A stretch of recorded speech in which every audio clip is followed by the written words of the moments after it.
Trump's long campaign to steal the presidency, a timeline. The insurrection was a complex, years-long plot, not a one-day event.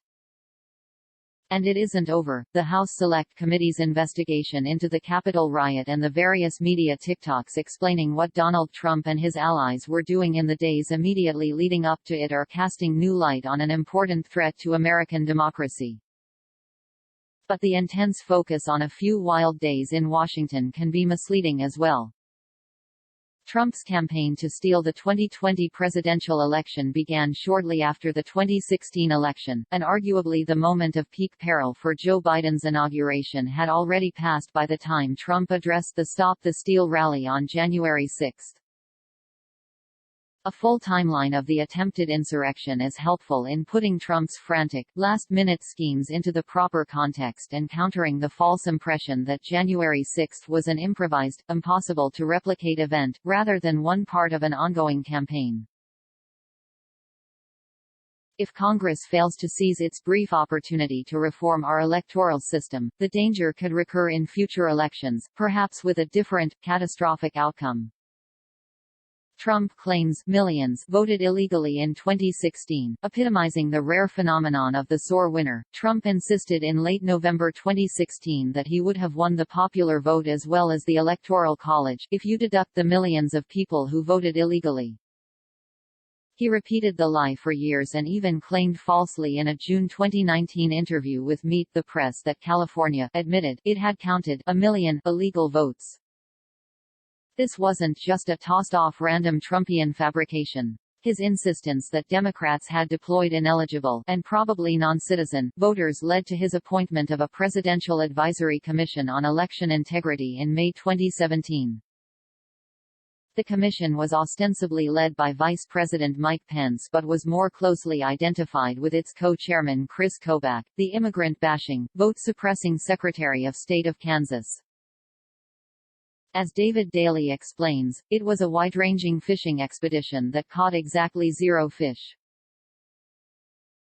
Kobach's plan was easy to discern. The commission was to be the front through which a cabal of shadowy Republican activists and oft-debunked academics, backed by misleading studies, laundered their phony voting fraud theories into a justification for real-world suppression tactics such as national voter ID and massive coast-to-coast electoral roll purges. The commission was soon disbanded empty-handed, with Kobach and co. blaming its failure on non-cooperation from states that refused to turn over voters' personal information. But in MAGA land, wild voter fraud claims become more credible each time they are repeated, so the commission was a sound investment in future lies.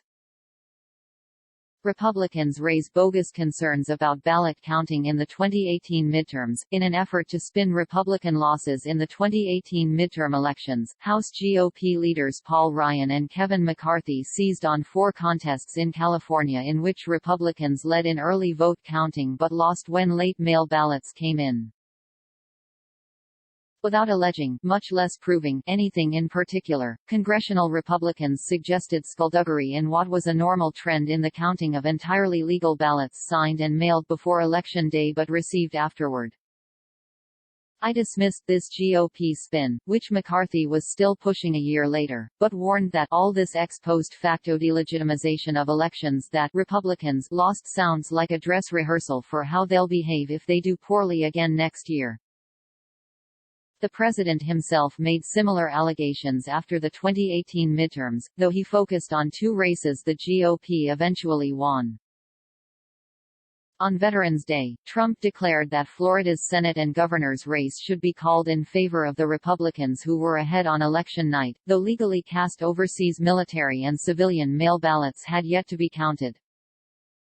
He tweeted, falsely, that these massively infected ballots had shown up out of nowhere and thus must be ignored. The Florida election should be called in favor of Rick Scott and Ron DeSantis in that large numbers of new ballots showed up out of nowhere, and many ballots are missing or forged. An honest vote count is no longer possible. Ballots massively infected must go with election night. This did, indeed, turn out to be a dress rehearsal. Trump went on to make almost identical charges about late arriving, or just late counted, mail ballots on election night 2020. Trump suggests that voting by mail is inherently fraudulent. States holding primaries and special elections naturally began liberalizing opportunities to vote by mail. Trump went bananas on Twitter in May, threatening to withhold federal funding from Michigan because its Secretary of State had sent absentee ballot applications to all registered voters. Twitter, in what was then an unprecedented action, took down 2 Trump tweets in which he mendaciously attacked California for sending ballots to millions of people, anyone, no matter who they are or how they got there. Actually, of course, the ballots went only to registered voters. Trump's goal seemed clear. By asserting that voting by mail is tantamount to voter fraud, he was setting up a bogus justification for contesting election results in any state he lost. Trump prepares to exploit the red mirage. Team Trump's parallel strategy was to get Republicans to eschew voting by mail to ensure that the votes most often counted first, in-person election day ballots, would skew red as forcefully as possible, which is why one analyst dubbed the scheme the red mirage. As Election Day approached, there were many signs that, simply by attacking voting by mail as illegitimate, Trump was succeeding in discouraging his supporters from voting that way, thus producing the desired election night skew in his favor. In September, Trump's hostility to mail ballots and threats to just claim victory became more intense and regular. In his first debate with Biden, on September 30, the plan to contest any election loss was made plain. Following an incoherent diatribe recapping his unfounded claims of rampant voter fraud, Trump was pressed on whether he would urge his supporters to stay calm and not engage in any civil unrest during the ballot counting process, which would likely be drawn out due to unprecedented levels of voting by mail. Will you pledge tonight that you will not declare victory until the election has been independently certified? Moderator Chris Wallace asked. I'm urging my supporters to go into the polls and watch very carefully, Trump replied. If it's a fair election, I am 100% on board. But if I see tens of thousands of ballots being manipulated, I can't go along with that. Trump declares victory on election night, with Trump ahead but giving up ground in a number of states he would ultimately lose. He made his long-awaited play. At around 3 a.m. on November 4, he concluded his remarks to his supporters by saying, "This is a fraud on the American public. This is an embarrassment to our country. We were getting ready to win this election. Frankly, we did win this election. We did win this election. So our goal now is to ensure the integrity for the good of this nation. This is a very big moment. This is a major fraud in our nation. We want the law to be used in a proper manner. So we'll be going to the U.S. Supreme Court. We want all voting to stop. We don't want them to find any ballots at 4 o'clock in the morning and add them to the list.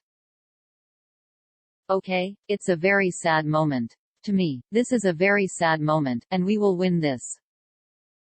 And as far as I'm concerned, we already have won it." It seems plausible that Trump delayed his premature victory claim by a few hours because it initially appeared that he might win legitimately. An insider account of Trump's election night activities recently published in The Washington Post aired the theory that his declaration might have been spurred by a spontaneous suggestion from an inebriated Rudy Giuliani.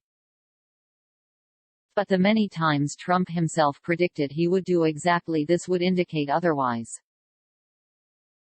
Trump's clown show legal team challenges the election in court, a steadily changing cast of Trump campaign lawyers, eventually featuring histrionic extremists Giuliani and Sidney Powell, fired off 62 federal and state lawsuits challenging many aspects of the election results. Most were laughably frivolous, and 61 were rejected on widely varying grounds. The one that succeeded, in Pennsylvania, involved a small number of ballots with technical errors that a local judge had allowed voters to cure after a statutory deadline. There were 2 big opportunities for a Hail Mary from the Supreme Court, but Trump lost both times. On December 8, the court refused without comment to hear a claim by Republican Congressman Mike Kelly that Pennsylvania's expansion of voting by mail was invalid because it was not enacted by a constitutional amendment. And on December 11, another shot at the claim that state legislatures cannot delegate their election powers was rejected by the court on grounds that the state bringing the suit had no standing to challenge procedures in the targeted states, Georgia, Michigan, Pennsylvania, and Wisconsin. By then, the Trump campaign's legal effort had descended into full farce, as became obvious on November 19 when Giuliani and Powell held a wild press conference featuring outlandish conspiracy theories, including communist manipulation of voting machines. Both Attorney General William Barr and White House advisor Jared Kushner reportedly dismissed the Trump legal team's efforts as a clown show. Trump tries to enlist Republican state legislators. Arguably the most serious Trump attempt to steal the election involved pleas to Republican legislators in key states won by Biden to dispute the results before they could be certified, the step before the formal award of electoral votes. As of November 21, Trump was publicly making arguments for this extreme remedy, but as Politico observed, it was a long shot from the get-go. Republican-led legislatures in states Biden won would need to move to overturn their state's popular vote and appoint a slate of Trump electors when the Electoral College meets on deck. 14. The opposition of Democratic governors in Michigan and Pennsylvania would have stopped such maneuvers absent an unlikely court finding that legislatures have sole power to appoint electors. And legislators in those two states didn't respond to Trump's requests for assistance. All 50 states and the District of Columbia certified their election returns by December 9, and on December 14, presidential electors cast their ballots to make Biden the president-elect. Trump pressures Georgia officials to find 11,000 votes. Trump continued his attempt to find state politicians willing to help him reverse the election results even after passing every deadline established by Congress over more than a century to cut off presidential election disputes. On December 5, he called Georgia Governor Brian Kemp, who had backed the certification of Biden's win, to ask him to convene the state legislature to overturn the results and appoint pro-Trump electors. Kemp declined to do so. On December 23, Trump called Bonnie Watson, a lowly election investigator for Georgia Secretary of State Brad Raffensperger, urging her to find fault with mail ballots since I won Georgia by hundreds of thousands of votes. It wasn't close. On January 2, 2021, he concluded this particular line of election tampering by appealing directly to Raffensperger to find him some more votes.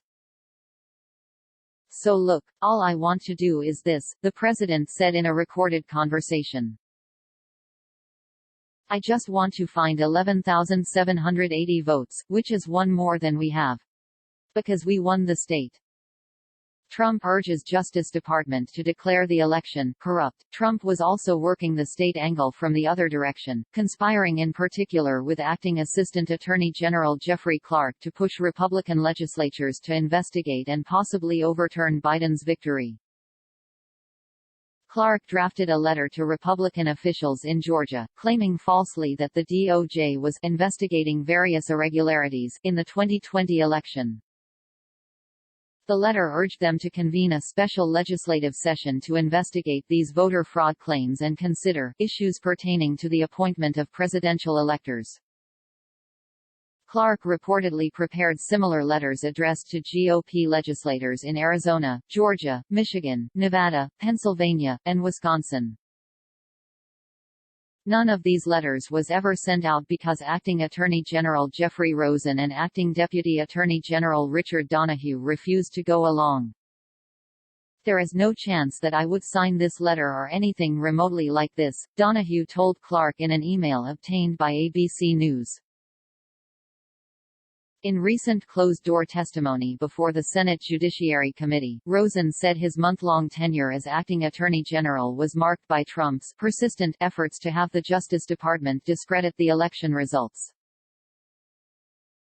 For instance, during a December 27 phone call, Rosen told Trump that he needed to understand that the DOJ can't plus won't snap its fingers plus change the outcome of the election. Doesn't work that way, according to Donahue's notes on the call. I don't expect you to do that, Trump reportedly answered, just say that the election was corrupt plus leave the rest to me and the R. congressmen. Only a wholesale revolt by senior DOJ staff prevented Trump from carrying out the plan. On January 3, the president met with top Justice Department officials to discuss his desire to oust Rosen in favor of Clark, who could then advance bogus voter fraud claims and pressure state officials as acting attorney general. Trump was informed that DOJ leaders had agreed to resign en masse if he fired Rosen, and the president eventually accepted that the move would trigger not only chaos at the Justice Department but also congressional investigations and possibly recriminations from other Republicans and distract attention from his efforts to overturn the election results, according to the New York Times. Trump attempts to bully Pence into rejecting Biden's electoral votes. Trump still had an even more dangerous trick up his sleeve, getting his faithful vice president, Pence, to steal the election for him when Congress convened on January 6 to perform the routine task of confirming the December 14 Electoral College vote. This potentially revolutionary maneuver had two prongs. First, Congressman Louis Gohmert of Texas filed a lawsuit contending that the Electoral Count Act of 1887, which governs the rubber stamping of the electoral vote count, was an unconstitutional abrogation of the vice president's power to recognize and count electors however he wanted. Gohmert's claim was quickly rejected by the federal courts. At the same time, Trump lobbied Pence publicly and privately to do whatever he could in announcing electors to deny Biden the 270 electoral votes he needed to become president-elect. Perhaps the sycophant-in-chief would give Trump an outright victory, or maybe he would simply create a dispute that would throw the contest to the U.S. House, where Republicans controlled a majority of delegations, but Pence famously refused to claim unilateral authority to determine which electoral votes should be counted and which should not, earning him the enmity of both the boss and the January 6 mob. Trump calls on congressional allies to block confirmation of Biden's win. The fallback strategy for interfering with Biden's accession to the presidency was to utilize the procedures in the Electoral Count Act enabling challenges in Congress to individual state certifications. Alabama Congressman Mo Brooks announced in early December that he would challenge selected Biden electors. Trump promptly thanked Brooks publicly and encouraged others to join him, particularly in the Senate since every challenge requires the support of at least one member from each chamber. Mitch McConnell discouraged his troops from joining the rebellion, but soon enough, hardcore Trump supporters like Tommy Tuberville, Josh Hawley, Ted Cruz, and others climbed aboard the Insurrection Express. This set the stage for the Capitol riot.